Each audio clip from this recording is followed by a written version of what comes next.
Welcome back to WIS News Primetime. A couple months back, we introduced you to a very special Richland County Sheriff's Department team member.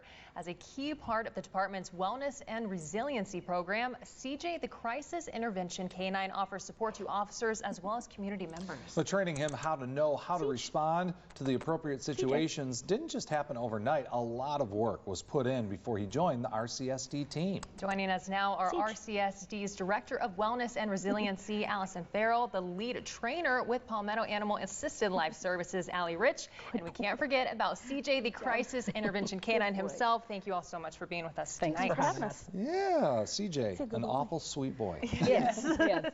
Yeah, give us an idea what a Crisis Intervention K-9 does. So he works with me every day at the Sheriff's Department to take care of our deputies and to make sure that we're offering them the support that they need that is part of our program of wellness and resiliency at the Sheriff's Department. We love it. And what did he have to go through to become an Crisis Intervention K-9?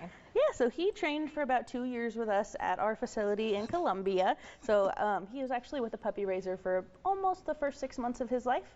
And then he came back in and he was put on my training string, as we call it. So I became his trainer, and until he was about, 3 weeks before he was 2, I trained with him. He learned all about the world and that the world is a really fun place, and we learned that he really likes everybody. So he really likes to just hang out with everyone he can. Yes. He's got that patch that we're pointing out. It says, ask to pet me, I'm friendly. So that's always a good thing.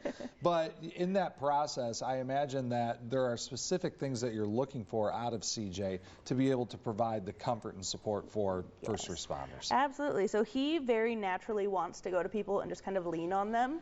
And he has a knack for finding the person who needs it the most. So he kind of knows when he walks into a room like, oh, I really like that person. That's usually the person that might not be saying it, but kind of needs him to come hang out with them. And he showed that from a very young age. He really likes to just come and he kind of leans and he's like, hey, I think you want to pet me. And I'm sure not many people turn him down. No. And is he the only dog in the program? Do you have more? Do y'all want to start implementing more dogs? How does that work? So he is our only dog in the Wellness and Resiliency unit right now. We have another dog that volunteers that's from PALS, but he's got his work cut out for him. He spends all day with our staff and has a good time and takes great care of people. Yeah, just give us an idea of, what a difference a dog like this makes, especially for first responders. So they make a huge difference. A dog is a connecting factor, and so it's something that people can naturally come up and start a conversation with that hopefully will lead to other conversations if that's necessary. They also are calming, can reduce, blood pressure and heart rate, and really serve as a place for peace, and they keep secrets. They're totally confidential, which is always nice. Absolutely. Just a calming presence. I mean, looking at him right now, he's just laying there. I'm calm just from meeting him in the first little bit. But like we said, he has had extreme training to be what he is today. And he has a lot of cues that he knows. Is that right? How many? Give us kind of an idea of what those are. Yeah, on average, our dogs learn about 70 cues before they graduate. And it's everything from basic obedience to advanced obedience to what we call tasks. So that's his pressure cues of like a hug, or a home, which is a tactile stimulation cue. But it's basically everything he needs to go about his daily life. Okay. Love it.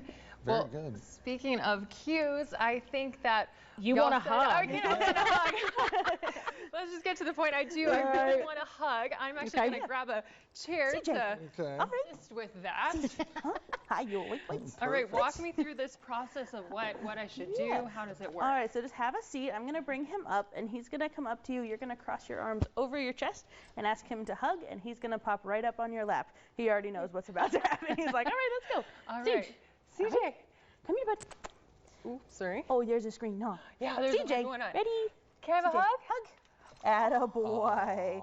So you see he's using his elbows to push into the tops of your thighs, and that is what helps lower heart rate and provide that calming presence. Oh my goodness, and that's really what he was trained to do. Hey, buddy. He's a good boy. This is amazing. That's very nice. Good job, buddy. Oh, thank you, CJ. Greg, would you like a hug? I think so. You do? Okay. CJ, free hugs for everybody.